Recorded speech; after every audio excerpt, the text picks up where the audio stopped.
Evening to all my dear friends. Welcome to Unacademy. तो कैसे हो दोस्तों? कैसा रहा आपका फेस्टिवल सीजन? चलिए स्टार्ट करते हैं सेशन को।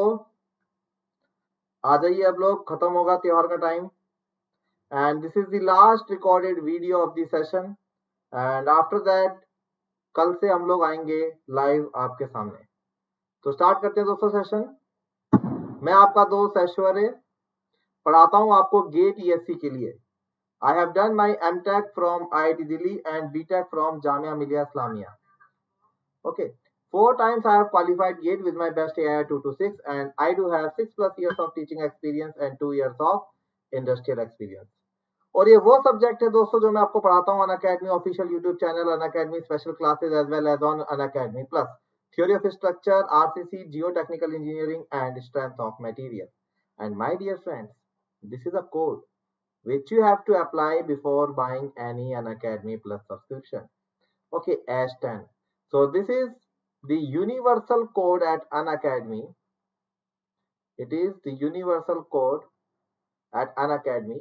कहने का मतलब ये है कि कोई भी सब्सक्रिप्शन आपको लेना है, आपके किसी फ्रेंड्स को लेना है या रिलेटिव को लेना है, so this code is valid with all the competitive fields, चाहे वो एसएससी जेई हो, यूपीएससी सिविल सर्विसेज हो, आईआईटी जेई हो, गेट ईएससी हो, okay, NEET, CAT, CLAT, CBSE, तो हर एक जगह आप लगा सकते हो ये शानदार सा code in order to avail 10% off. And my dear friend, अब बात ये आती है कि why we need Unacademy plus subscription और why do we need Unacademy iconic subscription. तो इसके ऊपर अगर बात कर लेते हैं, अनअकैडमी प्लस सब्सक्रिप्शन में आपको मिलती है daily live classes, crash courses यहाँ पे चलते हैं, वीकली टेस्ट यहाँ पे चलते हैं. Every fourth session in the comprehensive courses is the doubt solving session. दोनों ही भाषाओं में हम लोग कोर्स प्रोवाइड करते हैं आपको, इंग्लिश में भी और हिंदी में भी. Rank improvement batches are also there. और अगर मैं बात करूं आइकॉनिक सब्सक्रिप्शन की, तो आइकॉनिक सब्सक्रिप्शन में आपको दिए जाते हैं सम स्पेशलाइज्ड नोट्स, प्लस के सारे फीचर्स तो रहेंगे ही आपके पास. इसके अलावा आपको दिए जाते हैं some specialised notes and practice sets. एक आपको पर्सनल कोच असाइन करवाया जाता है, स्टडी की आपकी प्लानिंग करवाई जाती है, स्टडी बूस्टर सेशंस रखे जाते हैं, पर्सनलाइज टेस्ट एनालिसिस होता है जिसके अंदर आपके लूप होल्स, आपके स्ट्रॉन्ग एरियाज, वीक एरियाज का पता लगाया जाता है और अकॉर्डिंगली आपसे काम करवाया जाता है. Okay, so that is the reason why we need iconic और plus subscription. Okay, iconic subscription के फीचर्स ज्यादा हैं, तो इसमें थोड़ा सा फैकल्टी एफर्ट ज्यादा रहता है, तो इसका कॉस्ट भी थोड़ा सा on the slightly higher and आपको देखने को मिलता है. But content wise I would say Plus and Iconic are same, बस आइकॉनिक में आपको थोड़ा पर्सनल अटेंशन हम लोग ज्यादा देते हैं. Now what do we have for you at Unacademy Gate CE, which is absolutely free channel for you guys, for all the learners it is absolutely free. तो इसके अंदर भी देख सकते हो आप लोग, हम लोग चला रहे हैं आपका regular batch, Laminar batch, revision batch, and right now you are watching me on Laminar batch and subject है हमारा engineering mechanics. Not only this, crash course भी चल रहे हैं आप लोगों के सीनियर्स के लिए जो लोग गेट 2021 प्लान कर रहे हैं. यूपीपीएससी सेशंस हम लोग लेते हैं daily 1 hour Monday to Friday. Okay, तो this is the list of the crash courses, है ना. आप इस वीडियो को पॉज करके देख भी सकते हो बाद में कि कौन सा सब्जेक्ट कब चालू होगा और उसकी टाइमिंग क्या है. And not only this, MSQ MCQ batches are also running here, है ना. संडे को 2 घंटे पढ़ाता हूं मैं आपको आरसीसी सॉन्ग, और मृगांक सर आपको करवाते हैं 1 घंटे में एनवायरमेंट ओसीएफ एफएम के क्वेश्चंस एमएसक्यू टाइप, और प्रांजुल सर देख रहे हैं हमारा जियो technical engineering and structural analysis again 2 to 4 PM, है ना.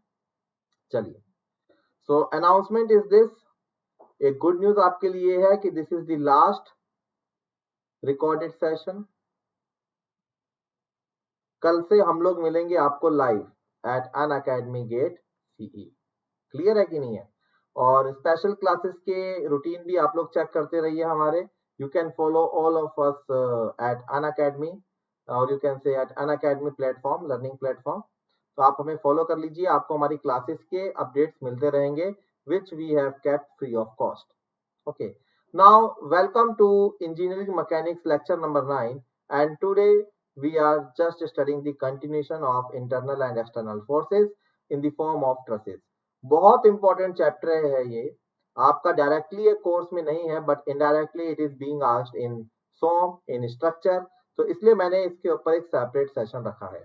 तो टोटल 2 सेशंस रखूंगा मैं इसके ऊपर, एक आज that is on 16th of November और एक सेशन आपका रहेगा कल 17 तारीख को, वो वाला सेशन आपका लाइव रहेगा। ओके, तो चलिए करते हैं स्टार्ट अपना ट्रसेस। तो ये हमने फिनिश कर लिया and right now we are discussing internal forces in the structure. तो 18 से हम लोग स्टार्ट कर देंगे friction, then centre of mass, then vibration. Okay, so this is the revised course set by IIT Bombay for GATE 2021। Okay, तो जो पुराने topics हुआ करते थे काइनेमेटिक्स, डायनामिक्स, है ना, वो सब चीजें नहीं है, और जो वर्चुअल वर्क वगैरह थ्योरम्स हैं वो आपके स्ट्रक्चर में कवर की जाएंगी। ठीक है, सो दिस इज अ कोर्स जिससे हमें मिल सकते हैं 2 से 3 मार्क्स श्योर डायरेक्टली, और इन सब के कंसेप्ट से आपको बहुत ज्यादा मदद मिलने वाली है in your strength of material course as well as in your structural analysis course. तो बहुत ही इंपॉर्टेंट सब्जेक्ट है ये, डायरेक्टली तो आपको 2-3 नंबर देगा बट इनडायरेक्टली ये आपका इतना कोर्स बूस्ट, इतना कॉन्फिडेंस बूस्ट कर देगा कि आने वाले सब्जेक्ट्स जो आप अपने हायर सेमेस्टर्स में पढ़ोगे उनमें आपकी मदद करेंगे। Is it clear? चलो, so give the heading trusses. दोस्तों, ट्रसेस एक स्पेशल काइंड के स्ट्रक्चर्स होते हैं जिसके अंदर आपका सिर्फ एक तरीके का फोर्स देखने को मिलता है, that force is axial force, है ना। जो अब मैंने पिछले सेशंस लिए हैं बीम्स के इंटरनल फोर्सेस आपको निकाल के बताए, चाहे वो कैंटिलीवर बीम हो चाहे वो सिंपली सपोर्टेड बीम हो, वहां पे जब भी मैं कोई कट लगाया करता था तो हर एक कट में at most I was having 3 unknown. एक अननोन मैं लेता था एक्सिस के अलोंग, एक्सिस के यू कैन से अलोंग, एक फोर्स में लेता था एक्सिस के परपेंडिकुलर, और एक फोर्स में लेता था moment about the z axis, और you can say in the xy plane, और you can say in that plane which we have considered for my structure. Okay, but अब ट्रसेस के अंदर, हमारे हर एक मेंबर में सिर्फ एक ही अननोन फोर्स हुआ करेगा। मींस यू कैन से out of 3 unknown forces only one force will be activated now and that force is axial force। हाँ, वो कंप्रेशन भी हो सकता है, वो टेंशन भी हो सकता है, उसके कारण आपका मेंबर कंप्रेस भी हो सकता है और आपका मेंबर एलोंगेट भी हो सकता है ना। But out of 3 only one nature of force is existing now, है ना। तो that is why we are designing the trusses. Okay, so trusses में अगर मैं देखूं आपको तो कैसे स्ट्रक्चर्स रहते हैं, लेट्स से एक ट्रस बना के दिखाता हूं मैं आपको।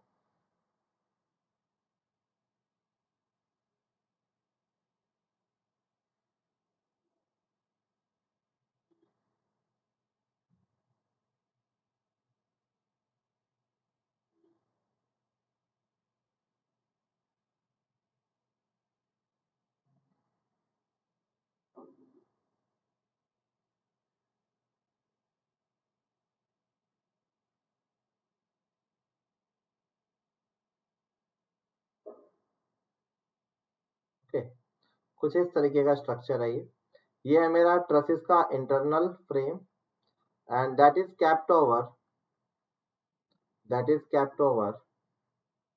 some support system, that is kept over some support system।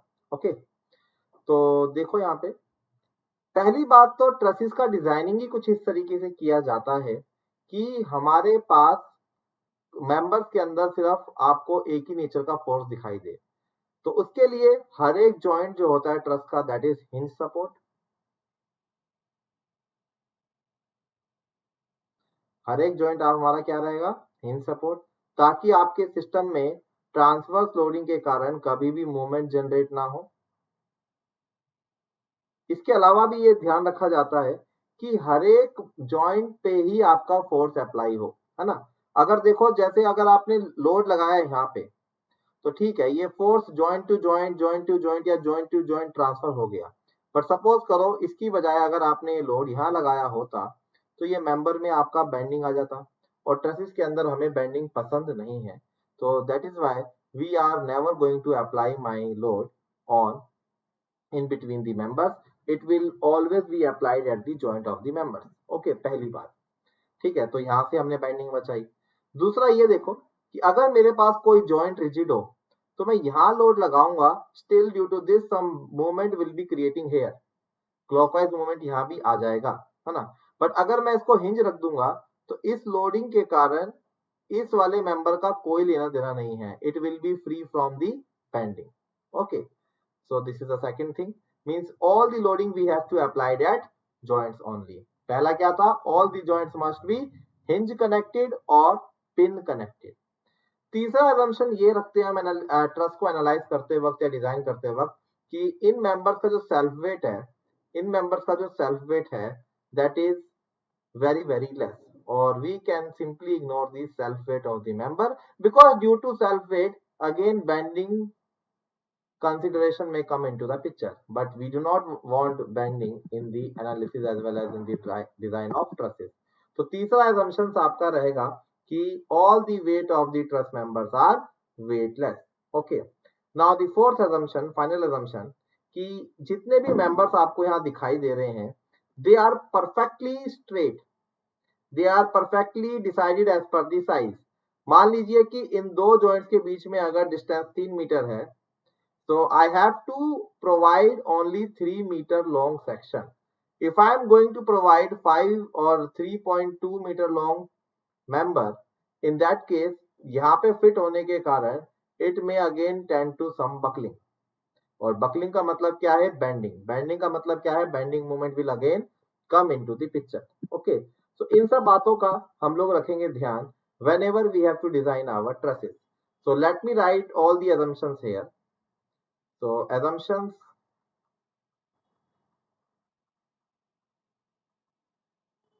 in the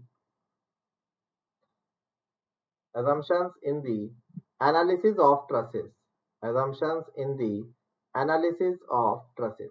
तो अभी अभी मैंने आपको बताया 4 assumptions, तो वो मैं आप लोगों के लिए लिख देता हूं। assumption number 1 is this: all the joints are hinge joints or pinned joints.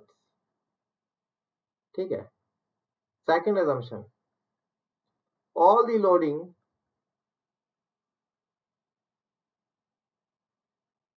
must be applied at joints only, reason बताया था। assumption number 3, self weight of the member is to be ignored.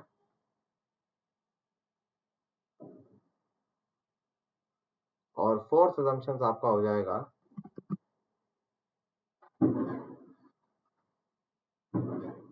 Fourth क्या बताया था मैंने आपको,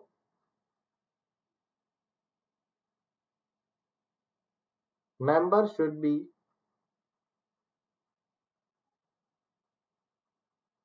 perfectly straight, otherwise bend हुआ तो bending moment will again come into the picture. So all these 4 assumptions are made just to ensure that that my self weight of the member, that my bending and you can say shear are going to be eliminated from my system. Okay, तो चारों के चारों assumptions दोस्तों इसलिए आपको दिए जाते हैं so that you can simply ignore the bending as well as shear in your system and you only have to go for axial forces, है ना। तो देखा जाए तो काफी आसान है ट्रसेस को एनालाइज करना। अभी तक हम पैरेलली 3 अननोन्स को टैकल कर रहे थे, नो डाउट हमारे पास 3 इक्वेशन भी थी, बट तब भी हमें 3 अननोन्स निकालने पड़ रहे थे।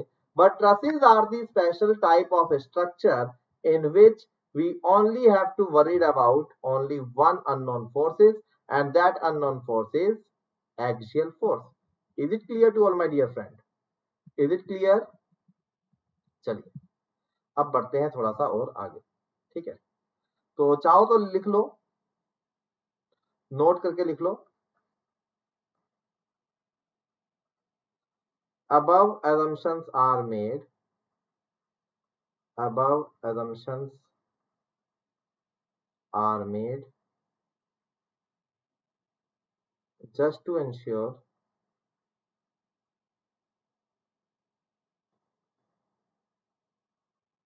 no bending and shear are involved in the members। कहने का मतलब ये है that members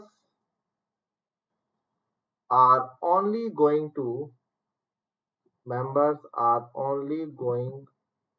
to take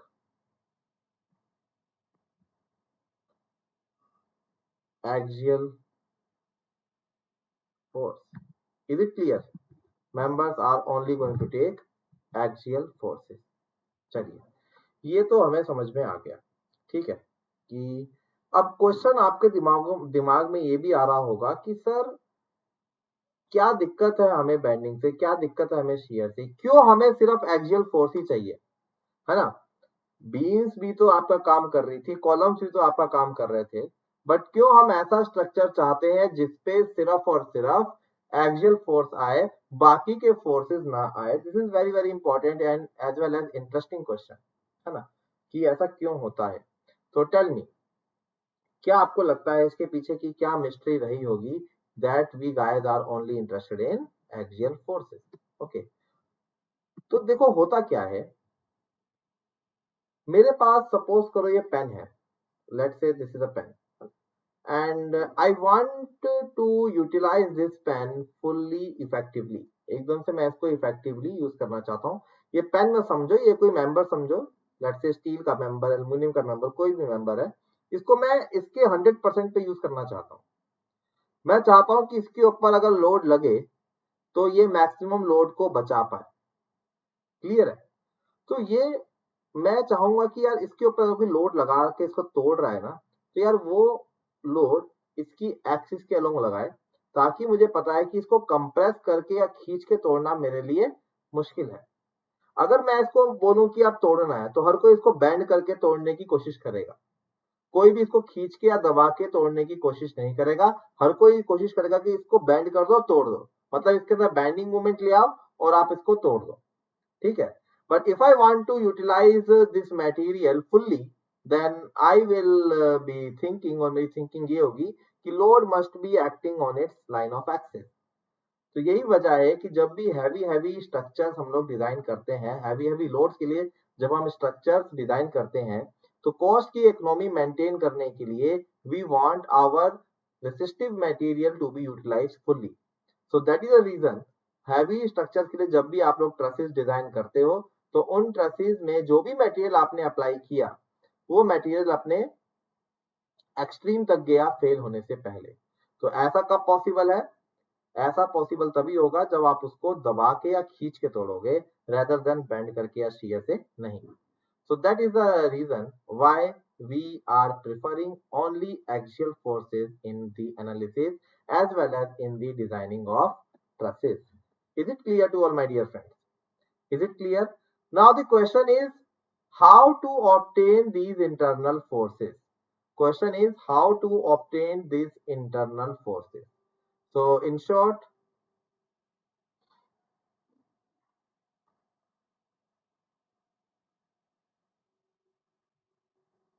how to obtain internal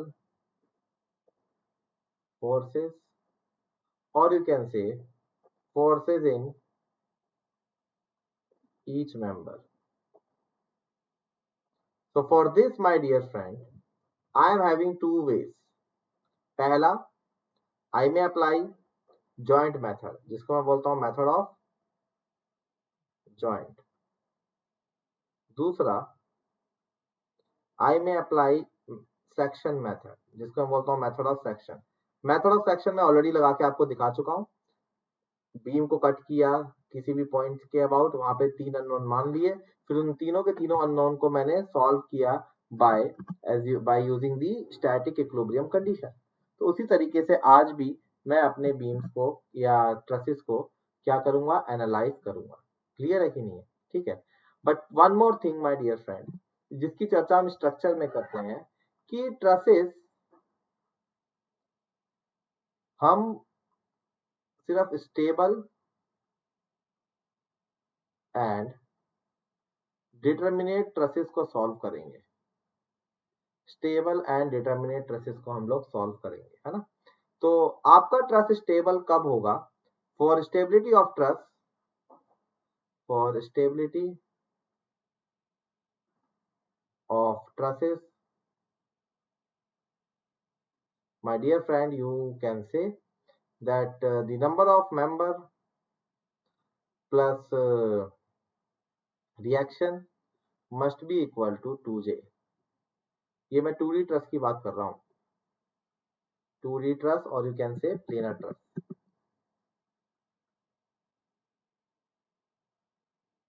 Okay, m plus r must be equal to 2j, where m is the number of members,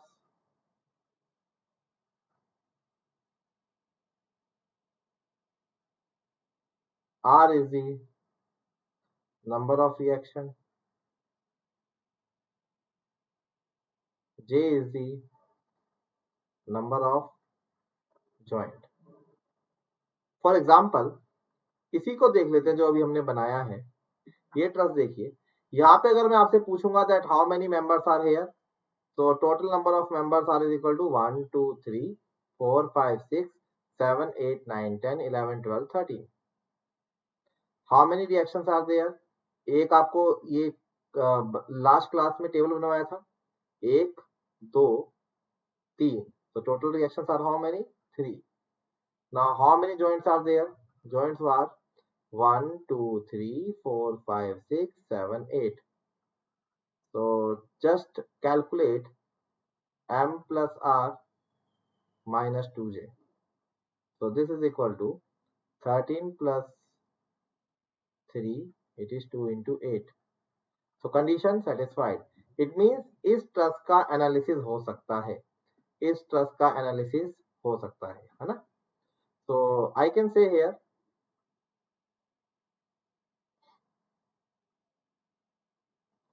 if this condition is satisfied, then my truss is, you can say, stable। Okay, अच्छा, determinate भी कह सकता हूं मैं यहाँ पे इसको, I can also call it determinate. so it is stable as well as determinate।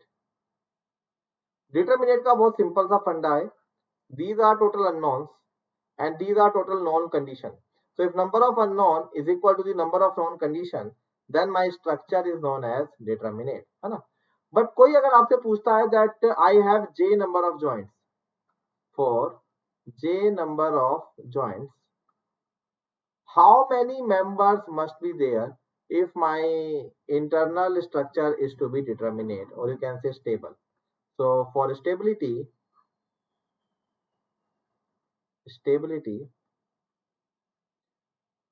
के लिए कितने नंबर ऑफ मेंबर्स होने चाहिए, ऐसे भी क्वेश्चन पूछ लिए जाते हैं। तो for stability you can say that your m minus 2j plus 3 must be equal to 0, or you can say for stability the member must be equal to 2j minus 3। If your member is greater than or equal to 2j minus 3, in that case your truss will be always stable। But if member is greater than 2j minus 3, in that case your truss may be indeterminate। तो अगर आपको determinate truss भी चाहिए और stable भी चाहिए, तो आपको मिनिमम नंबर ऑफ मेंबर्स, तो यू कैन से the minimum number of members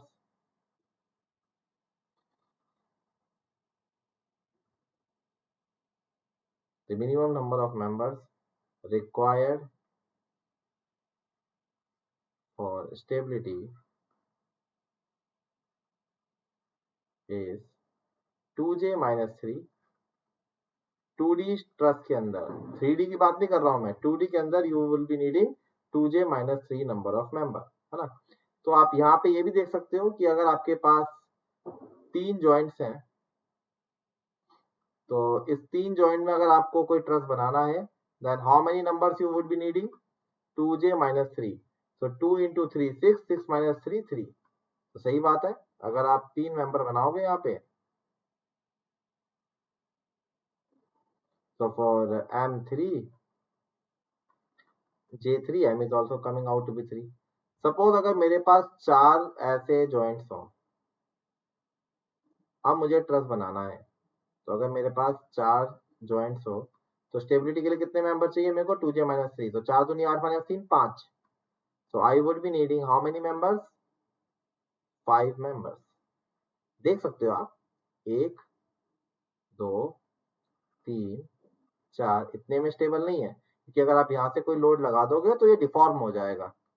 तो आपको कम से कम एक मेंबर और चाहिए, चाहे वो ऐसा हो या फिर वो ऐसा हो, इजंट इट, क्लियर है कि नहीं है। तो 4 मेंबर के लिए कितने, 4 जॉइंट्स के लिए कितने मेंबर चाहिए आपको स्टेबिलिटी के लिए, 5। Similarly if you have 5 number of joints, 1 2 3 4 5, 1 2 3 4 5, अभी भी स्टेबल नहीं है। अभी ये तो स्टेबल हो गया, बट ये वाला पोर्शन अभी भी स्टेबल नहीं है। So you can check here, if number of joints are 5, then members are 7। You can count 1 2 3 4 5 6 7। Okay, so one thing is sure कि मेरा स्ट्रक्चर डिटर्मिनेट होगा अगर m plus r is equal to 2j। मेरा structure stable होगा if m is equal to 2j minus r। कोई आपसे पूछे कि what is the minimum number of member required for the instability of a trust, then you have to say that, isn't it. कोई doubt मेरे किसी भी दोस्त को यहाँ तक, कोई डाउट मेरे किसी भी दोस्त को यहाँ तक, चलिए कोई बात नहीं, डाउट है तो कल तक बचा के रखिए, कल डिस्कस करेंगे हम फेस टू फेस, है ना। चलो, तो मैं आपको बता रहा था, एनालिसिस पे आ रहा हूं। एनालिसिस के 2 तरीके, first is method of joint,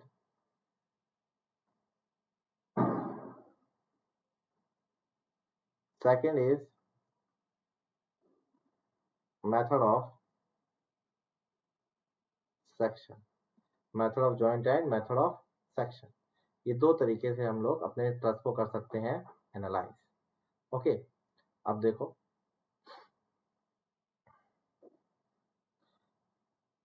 पहले उठाता हूं मैं मेथड ऑफ जॉइंट्स, ठीक है।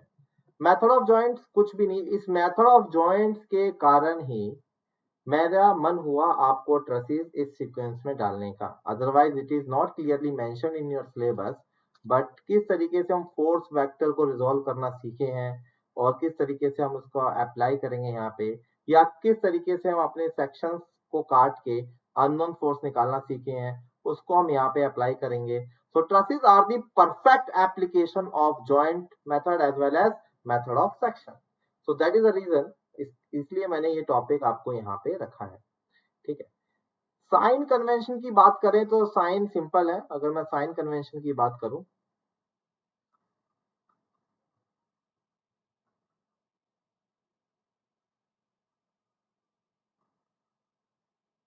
सपोज मेरे पास कोई बार है,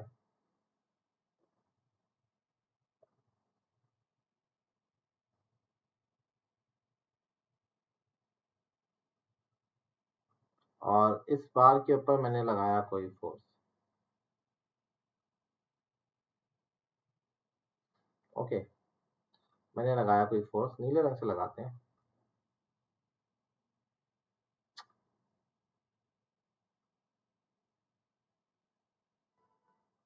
मान लीजिए ये फोर्स लगाया मैंने पी, ओके। तो इस पी फोर्स को जब आप लगाओगे, और आप अगर मेंबर और जॉइंट को अलग अलग करोगे, then you would be getting,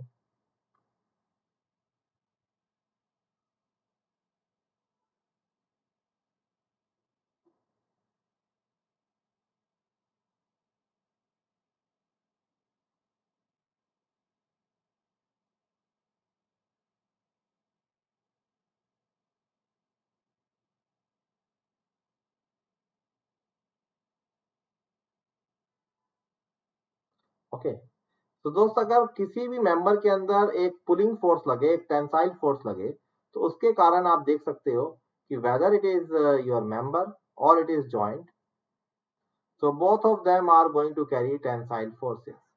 Both of them are going to carry tensile forces. So here this is also tensile.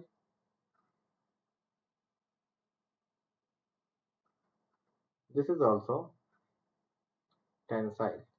So for me, tensile is outward, and for joint, I would say कि मेरा force tensile होगा if it is going away from the joint.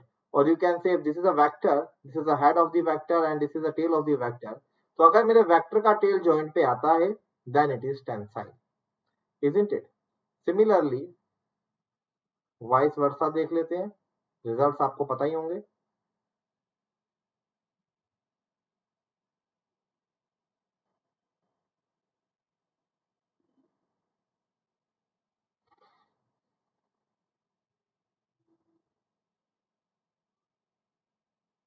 This is P. So due to this, if you want to make the free body diagram, तो free body diagram बनेगा कुछ इस तरीके से.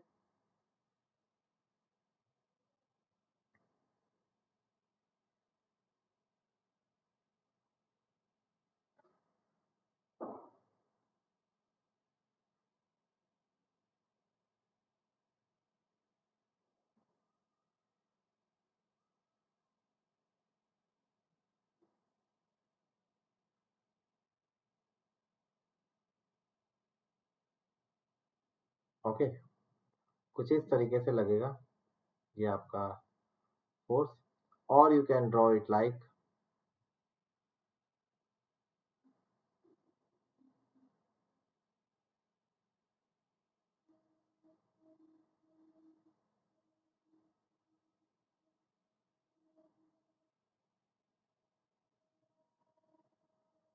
this. Okay, so this is again your joint.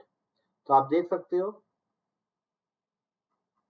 कि अगर मेरे member के ऊपर कंप्रेशन लग रहा है, तो जॉइंट के ऊपर भी मेरे पास क्या लगेगा, कंप्रेशन लगेगा.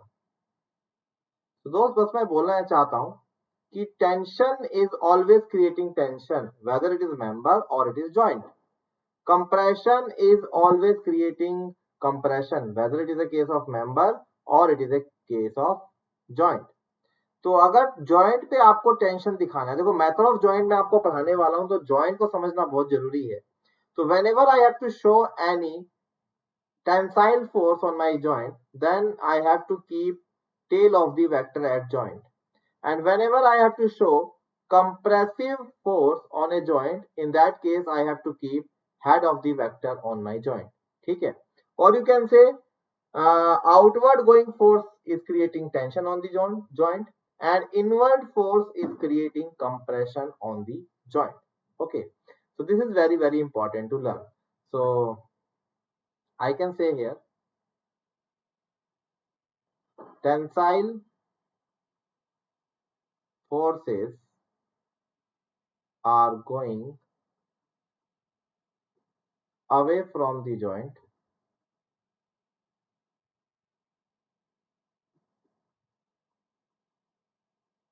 or you can say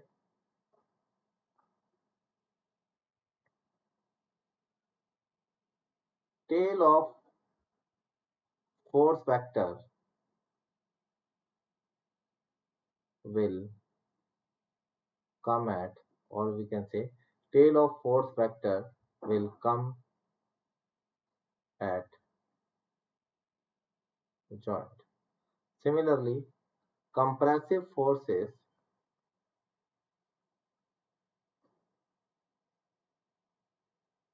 are going towards the joint,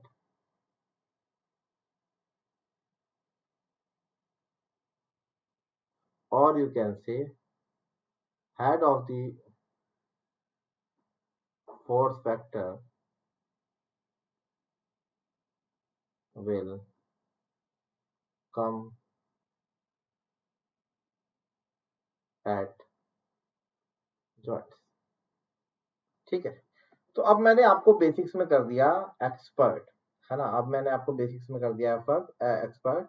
एक चीज बस आपको मैं और बोलूंगा ध्यान में रखने के लिए, कि जो भी आपके अननोन फोर्सेस हो, वो तो आपकी मर्जी है। अननोन फोर्सेस है मतलब जैसा आपको मन है उसको वो मानो। Doesn't matter whether you are assuming it tensile और you are assuming it compressive, तो कुछ भी मानोगे तो आंसर आएगा, है ना। कुछ भी मानोगे तो आंसर आएगा। बट थोड़ी सी इनिशियल लेवल में चीजों को सिंपल रखने के लिए we will adopt a common convention that by default all the unknown forces will be tensile for me, and by assuming that force tensile I have to apply the equilibrium conditions. If after solving the equilibrium equations I am getting my unknown force as positive, then it means the assumed direction is correct, and if it is coming negative then it means that assumed direction is not correct. We have to reverse the direction of force, or one more way is there, but I do not want to go into that. So we will keep the thing simple. Okay, similar what we can say here, by default all the unknown forces are tensile, and after applying my method of joint, okay, or you can say after applying the equation of static equilibrium, if my final answers are coming positive it means assumed direction is correct, otherwise we have to reverse the direction. So I am making a note here, but this note is not mandatory, and this note is not mandatory. What is this note? By default all the unknown forces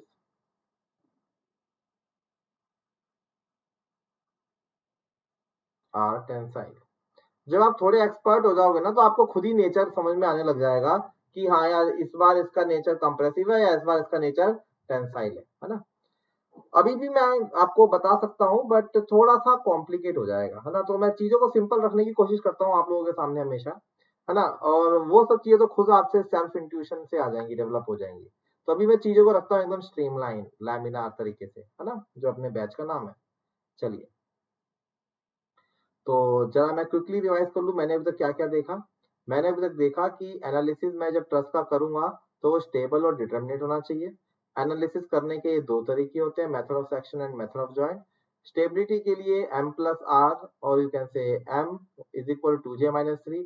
determinate के लिए m plus r must be equal to 2j, where m is the number of member, r is the number of external reaction, and j is the number of joints. Okay, and I can see here that sign convention. So tensile forces will be outward in the members as well as they are outward in the joints.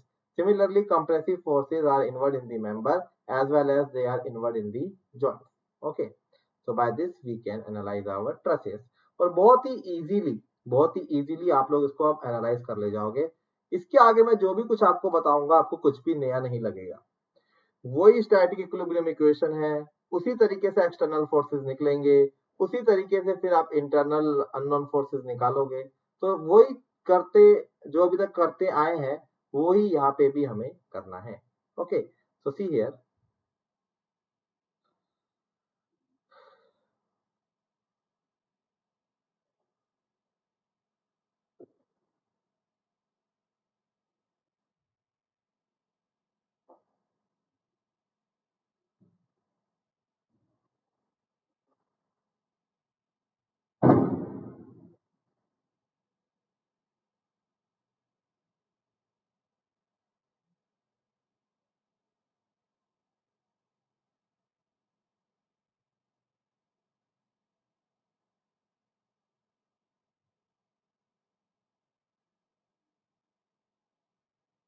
Angle he set नहीं हो रहा।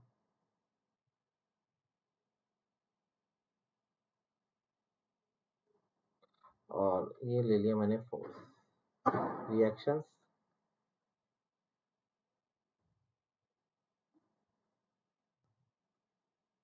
Okay, just a minute.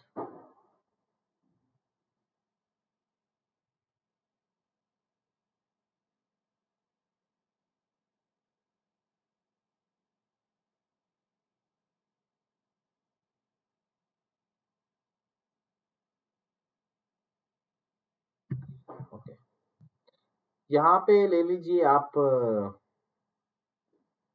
कोई भी you can से force, थोड़ा छोटा ले लो यार, ये तो शाम हो जाएगी, रात खत्म हो जाएगी, पता चले क्वेश्चन के बाद मैं सुबह का लेक्चर ले रहा हूँ डायरेक्ट सोम का।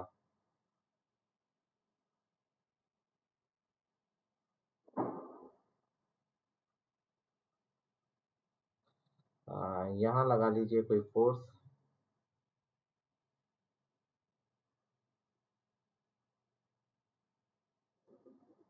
टू पी,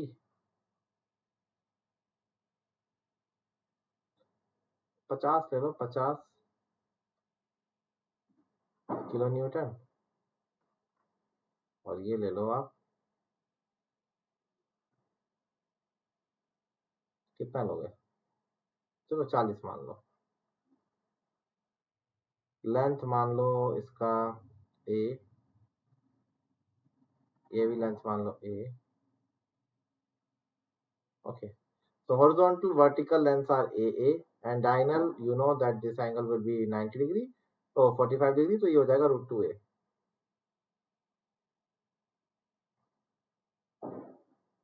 आई होप कोई दिक्कत नहीं आता है ना।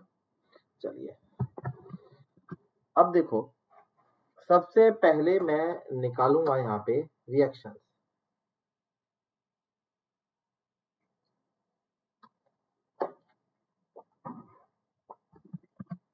सबसे पहले मैं निकालूंगा यहाँ पे reaction, external reaction.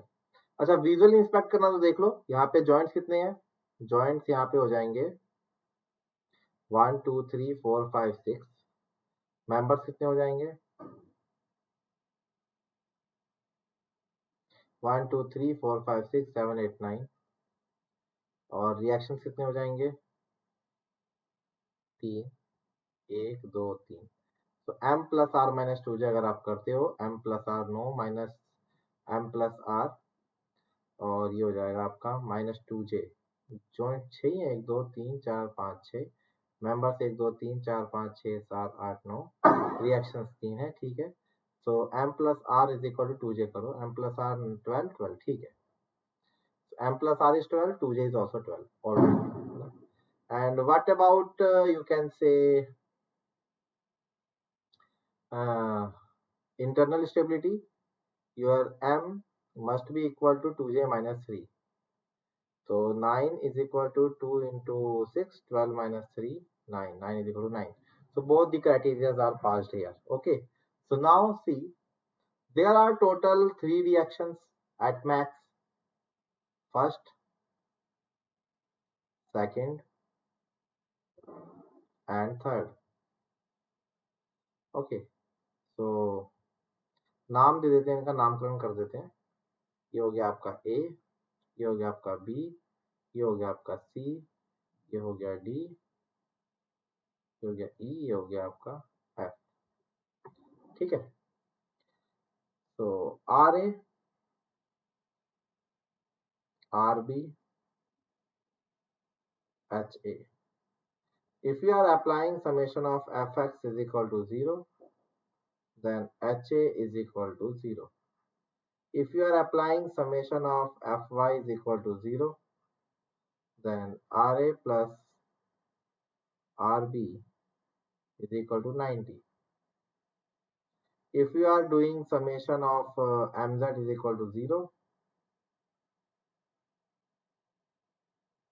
let's say about a के अबाउट देखो, तो minus R B into 3a minus R B into 3a plus 50 into A plus 50 into A plus 40 into 2a plus 40 into 2a, this is equal to 0।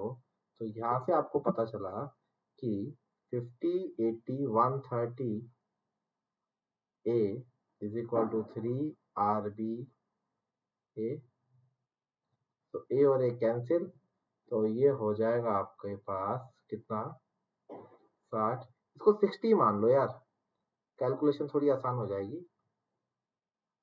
कहाँ मैं divide करता फिरूंगा इस उम्र में, 60, so this is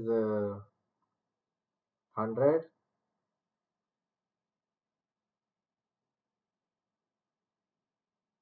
this is again 60,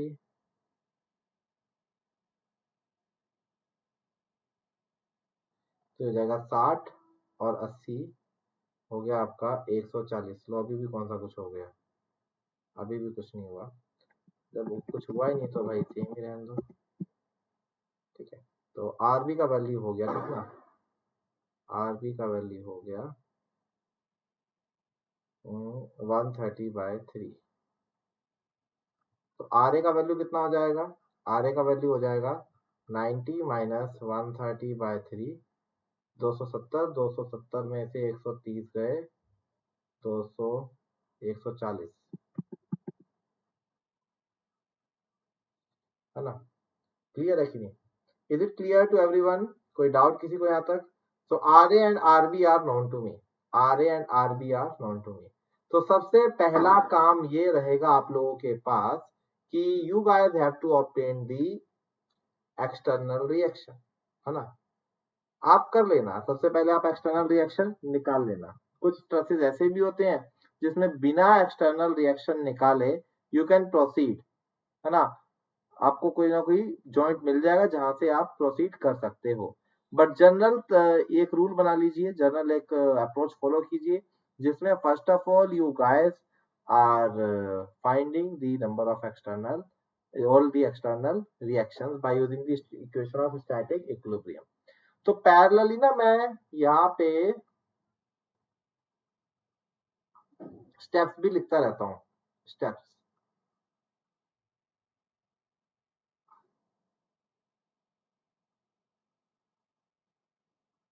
for method of joint. ये 4 page छोड़ के लिख दिया मैंने। तो पहला स्टेप मैंने लिखा है यहाँ पे, find all the external reaction by using method of joint। Find all the external reaction by using equation of static equilibrium, equation of static equilibrium। okay, this is first thing, clear है। चलिए second देखिए,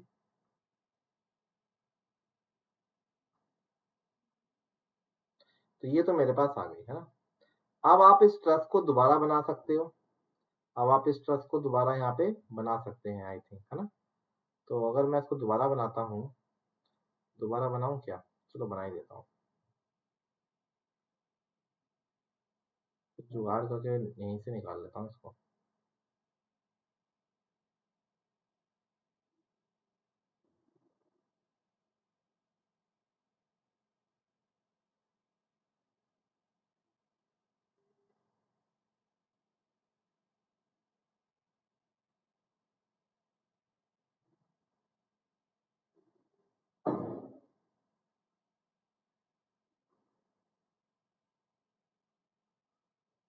बच गया time.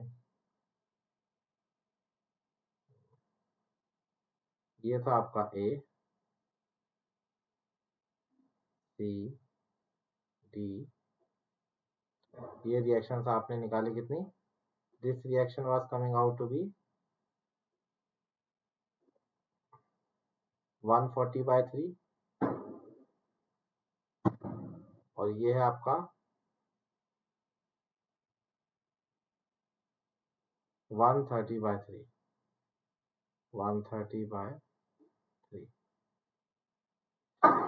So it is again A and A. H A 0 है तो उसको हटा दिया, देखो यही था ना। चलो step number 1 is completed. Now what is next step, what is next step, identify the joint, identify the joint which has at most two unknown forces, which has at most two unknown forces। तो उस joint का पता करो जिसके पास ज्यादा से ज्यादा दो अननोन फोर्सेस हैं। तो बताइए कौन कौन से होंगे यहाँ पे। देखो ए ही नहीं पता आपको, ए सी नहीं पता, अगर आप बी की बात करोगे तो बी पे आपको बी एफ नहीं पता और बी डी नहीं पता। डी की बात करोगे तो आपको 3 फोर्सेस नहीं पता। सी की बात करोगे तो आपको चारों फोर्स नहीं पता। तो आपको कोई ऐसा जॉइंट तलाशना है जहां पे कम से कम आपका एक नॉन फोर्स हो या फिर एटमोस्ट 2 अननोन फोर्स हो। Is it clear? Is it clear to all my dear friends? Tell me. Okay, तो स्टेप नंबर 2, मेरा फोन डिस्चार्ज हो गया एक्चुअली में। Okay, so step number 2, identify the joint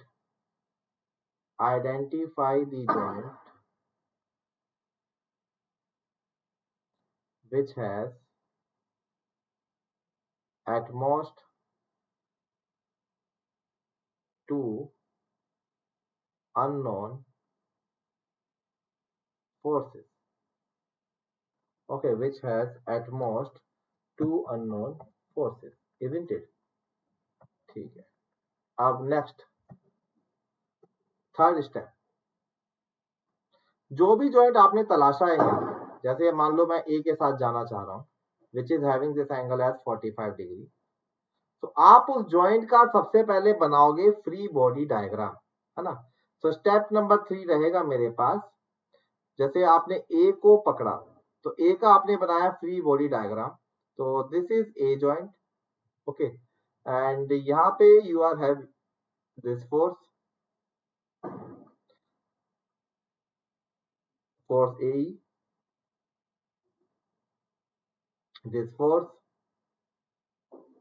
this is force AC, force AE, and this angle would be 45 degree. ये angle कितना होगा? 45 degree.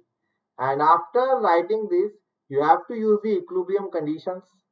आपको equilibrium condition use करनी है in order to find the value of FAE and FAC. So आप क्या कर सकते हो? देखो FAE और FAC आपको नहीं पता, बट मैंने आपको कहा था कि जो भी आपको नहीं पता उसको आप लोग मान लोगे tensile. So tensile means away from the joint. Tensile means away from the joint. So now, if I am doing here summation of Fx is equal to 0, then FAE plus FAC is equal to 0. यहाँ पे ये भी आएगा।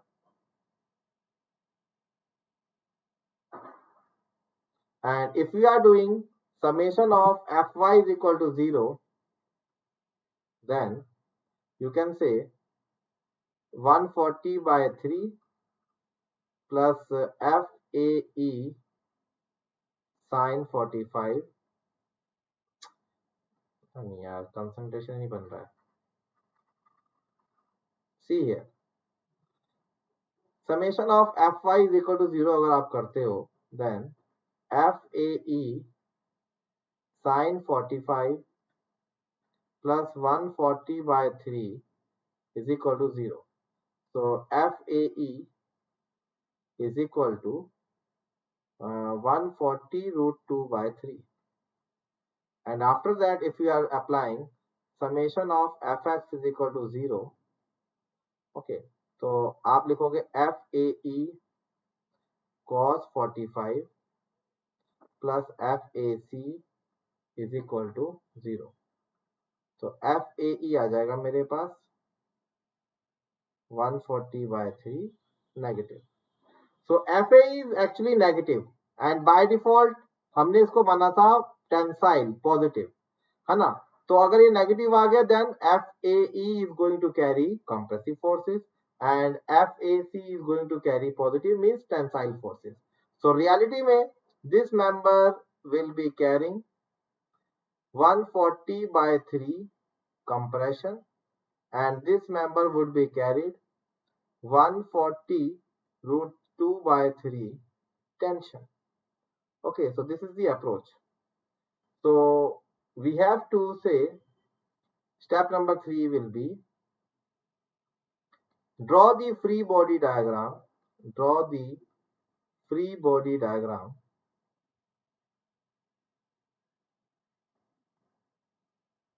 of the identified joint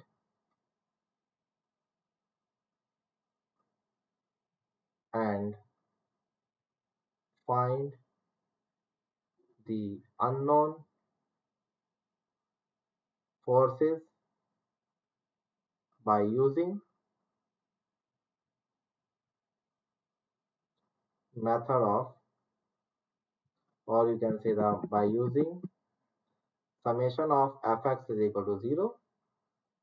दोस्तों यही दोनों equation होती है दो हर एक जॉइंट पे, इसलिए आप 2j करते रहते हो m plus r minus 2j because at each joint you all guys are having these two equations।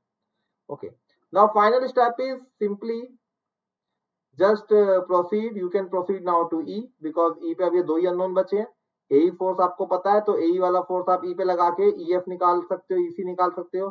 फिर आप C का FBD बनाओ, फिर आप D का बनाओ, फिर आप F का बताओ या फिर आप B का बनाओ।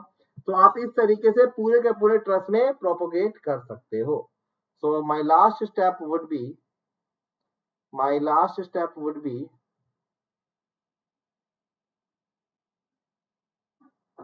स्टेप नंबर, पिछला कितना था 3, now step number 4, repeat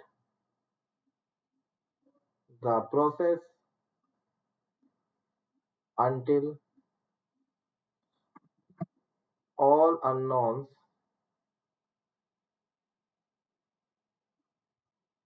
forces are known, until all the unknown forces are known। Is it clear? तो इस तरीके से my dear friends you all can apply the method of joints, you all can apply the method of joints। I hope this is clear to you everyone।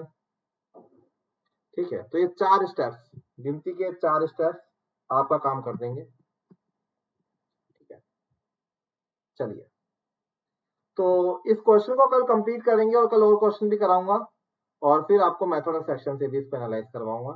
ठीक है, तो यहीं तक रहने देते हैं आज के सेशन में और कल आऊंगा मैं live. Okay, and my dear friends this is some of the hit playlist at Unacademy GATE CE, है ना। इससे ज्यादा सब्जेक्ट्स पे अभी हम लोग काम कर रहे हैं आप लोगों के लिए। ओके, एंड जैसा कि मैंने आपको कहा था कि स्टार्टिंग में कि मैं प्राइजेस आपके साथ लास्ट में डिस्क्लोज करूंगा। For plus subscription 1 year charge you have to pay 27,225 after applying S10। फॉर 18 months you have to pay 34,650 after applying S10। For 2 year subscriptions my dear friend you have to pay 39,600 after applying S10। okay, और regarding iconic subscription 12 month के लिए आपको इतना pay करना है after applying S10 and 24 month 2 year you have to pay 66,600 after applying S10। ऐसा नहीं है कि अनअकैडमी पे 1 month 3 month 6 month course available नहीं है, वो भी अवेलेबल है, you can select them as well, there as well my code is valid, but I generally recommend 1 year 2 year subscription, है ना। सेकेंड ईयर थर्ड ईयर के लिए मैं इतना ही रिकमेंड करता हूँ, और कोई फाइनल ईयर में है तो उसको भी 1 ईयर का सब्सक्रिप्शन मेरे हिसाब से लेना चाहिए। इसलिए I am not promoting those 1 year 3 year और 6 year subscription. I believe in the long term thinking, है ना, slow moving thinking like that. Is it clear? So my dear friend, चलो त्योहार खत्म हुआ, अब पढ़ाई पे रिज्यूम कर जाओ, और स्पेशल क्लासेस के लिए आप फॉलो कर लो मेरे को अनअकैडमी पे शर्मा ऐश्वर्य 1049। And this is my official, not my official telegram channel, and right now you are watching these many channels here, and अभी आप मुझे यहाँ देख रहे हो। ओके, नहीं किया है अगर आपने इस चैनल सब्सक्राइब तो इसको करने लग जाइए आप subscribe. And thanks a lot my dear friend, once again happy Deepawali to all of you. मिलते हैं कल live, bye bye, take care and don't go outside if it is not required.